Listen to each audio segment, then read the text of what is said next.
Say good morning to 35th District Representative Dan Griffey. Morning, Dan. Good morning. How are you? I'm well. That was a good conversation there with Judge Finley. Yeah, Interesting. it was. Yeah, I had a really good conversation in your foyer or whatever you want to call it. Yeah, the green room. The green room, there you are. gray room, whatever and it is. it's actually kind of gray. It's Yeah. not green. It's I don't not know why green. they always call it Well, green. we would try to match it with the outdoors. Lots of gray. Lots of gray. How was your town hall last night? It was good. Lots of questions. There's lots of concerns about Trump administration and how that's going to affect Washington State, and righteously so. They want us to be mindful and be looking ahead at any potential impacts. And I want people to rest assured we are. The problem is we don't know what's going to come out of Congress, so it's really hard to plan for the absolute unknown. We do have a rainy day fund that that could help balance things out before we come back. So we'll have to wait and see. Let's be optimistic and hopeful that the changes will be good and will be positive for Washington State and won't affect us too terribly. Yeah. But yeah, it was a lot of hard questions, a lot of good interaction with the constituents. What was one of the ones that you walked away with going either, boy, I never thought about it that way, or that issue had, this is the first time I'm even hearing about this issue. So any of that? Well, none of them were new issues. They were all, one person took quite a lot of offense when we were talking about water quality, that I would bring up Seattle having the major sewer overflow as a problem that we have to work on in Washington State, and that where our sewage treatment plants are, they really need to plan for a lot of rain.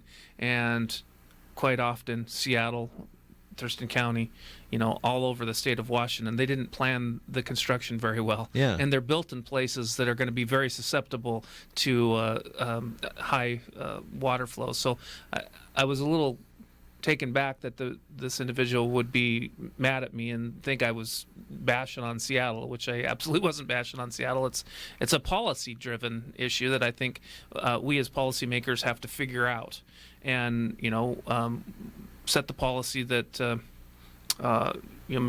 maybe we need to change the law where and how you design these large sewer collection facilities. But other than that, I think all the questions were questions I've had before, and it was easier to answer because I've seen them. Last week we talked about some of the bills that you have been working on, and some frustration that you were seeing with some of the ways that the Senate may or may not be able to take up some of the bills that you've been working on. Anything new on that? Still frustration. I had a very long conversation with the senator, and I think we moved the needle a little bit my favor, but I don't think he's going to hear the bill, and that's very disappointing. But I was just going over with my assistant yesterday. We believe we could have 6 bills signed into law that are my prime sponsor bills, which is pretty neat. That is great. It's really neat. The marijuana lockbox bill looks like it's going to move. There were some really good amendments in the Senate, and that's what's great, having so many eyes look at this piece of legislation, because you can see it from so many different perspectives and really perfect and refine the bills.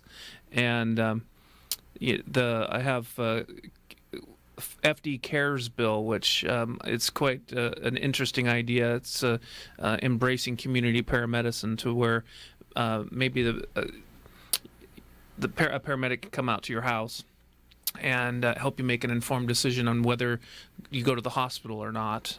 Maybe your condition could warrant a stay, wait to go to see your private physician. Maybe it's a medication tweak. All of this is online controlled. We have a physician that runs the program. So I'm kind of excited about that bill. The senior center tax exemption bill is probably going to move. Oh, good. So a lot of good pieces of legislation for us here, and I'm really impressed that we were able to move so many bills, although the one that I really, really gutturally want is not going to move, and that kind of breaks my heart a little bit. 25-24 was the vote in the Senate for their budget proposal. What are you seeing on that? You like some of the things? I think the budget, as always, and to start any negotiation, you can't start really high. But I think we should be very encouraged that at the number they came up with. It was a big number, and it did meet the McCleary obligation. Some of the shortfalls would be the state workers contracts. Mm-hmm.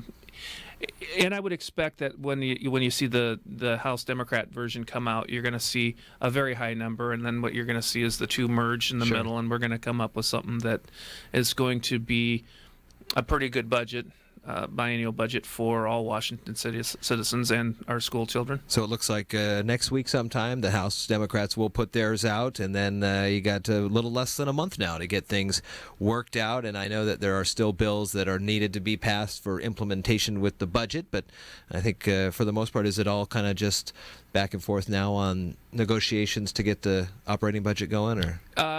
Capital budget needs to come out too, it's right? not that simple. Yeah, we have to do transportation budget as well. Oh, We yeah. think all of those will come out on Monday. Okay. Yeah.